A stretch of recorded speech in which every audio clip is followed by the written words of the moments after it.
Welcome to the Genius Factory. Enjoy the video. Hello everyone. In this video, I will explain how to replace the starter on your Acura MDX.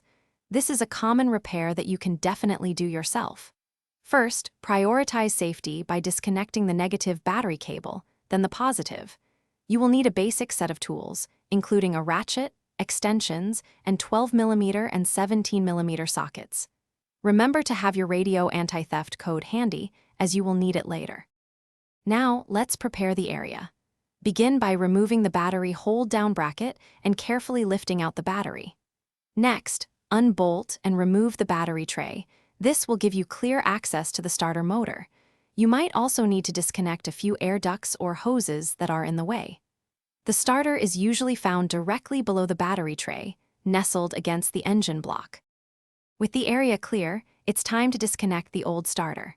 First, use a 12mm wrench to remove the nut holding the main power cable to the starter solenoid. Then, unplug the smaller signal wire. Next, you will find two 17mm bolts holding the starter to the engine block. Remove these. Once both bolts are out, carefully wiggle and pull the old starter free from its mounting position. Now for the installation. Slide your new starter into place and secure it with the two 17mm mounting bolts, tightening them firmly.